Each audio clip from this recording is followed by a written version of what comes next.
Hi, welcome to Inspire DIY. My name is Max, and today I'm going to be showing you on how to transplant all these seedlings into the bigger size pots that I have here. So I have the 3-gallon pots as well as some larger ones as well. I already transferred the tomatoes into their the gallon. It's like a 5-gallon bucket that I have.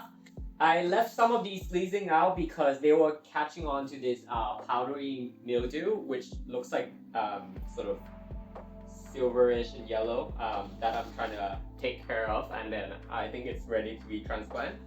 So we're gonna be moving them over, and without further ado, let's get started.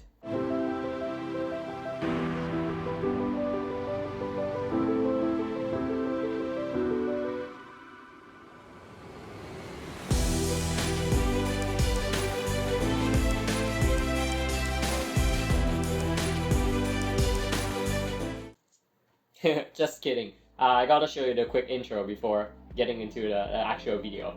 Anyway, so I think about like 2 months ago we had the wildfire thing going on in Vancouver, and then I was growing squash and cucumber at the time, and then it started to spread, and all these powdery mildew was like it was really moist in the room, and it got to my other plants as well. So I had to take some of the plants outside, which it seems to be better for them now. But anyways, I thought they were gone, and then when I started planting all these seeds again, somehow it came back again. So I noticed, so I was using milk, which actually surprisingly works well. I put milk into the spray bottle and then just start spraying them, and it really frees up the radical of the what do you call those?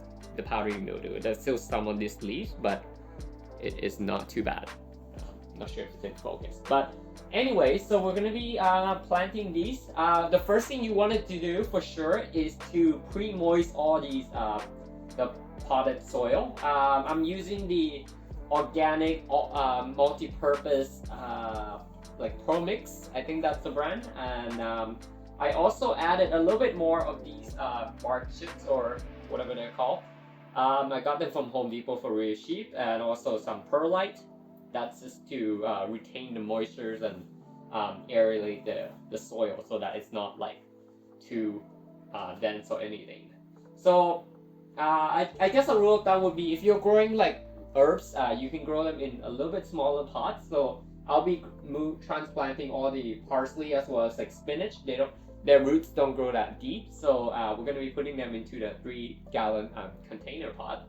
Whereas this one, the cauliflower, they actually grow way bigger than this, but I'm going to be transplanting them into here for now. I don't even remember what size it is. I'm just waiting for those tiny tin tomatoes to die out because they are determinate type, which they once they fruit and everything, and then they'll die out, and then I'll transplant them into a bigger container later.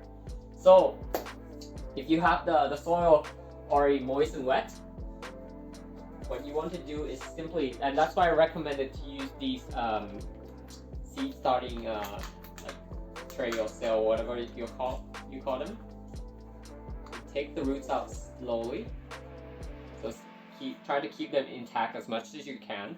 They are plants, and it's actually like if you break the roots a little bit, it's okay. Don't worry about it too much. They will grow out of it.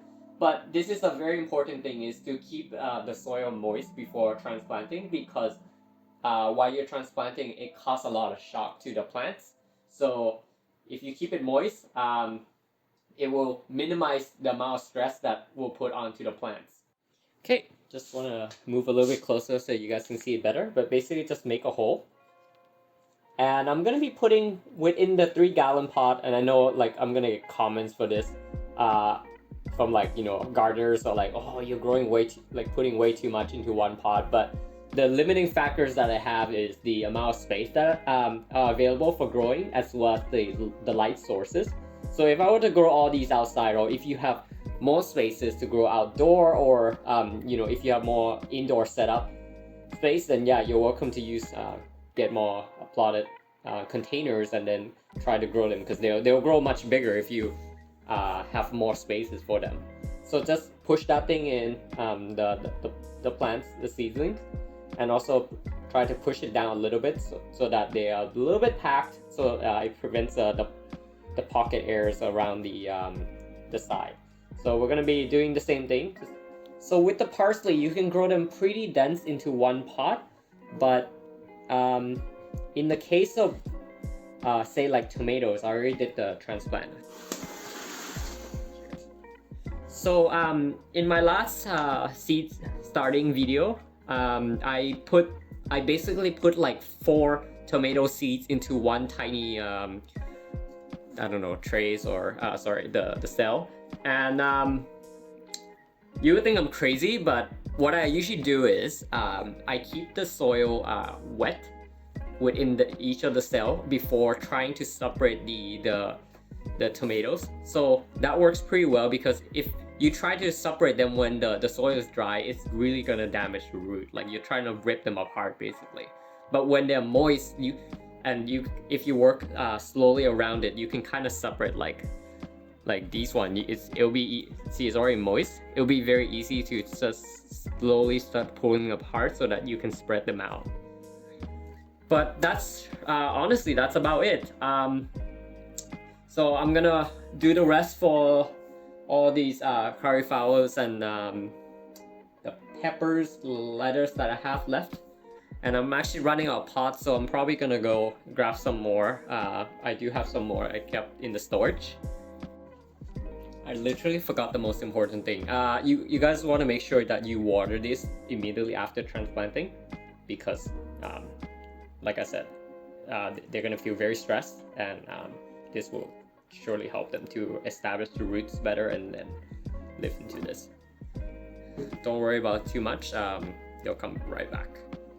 But anyways, it's gonna be a short video, like I said, and thanks very much for watching. If you like the content and you want to see more, please subscribe, and I'll also be creating more future gardening videos with like the types that aren't really well fitted, in my opinion, to grow indoors, and you know, like what types are more preferable to, you know, for like beginner gardeners or something like that. And also I'll create another video explaining about the cost of how much I got for all these racks and the grow setup and everything too, and the lightings. And I hope you enjoy your day. Thank you.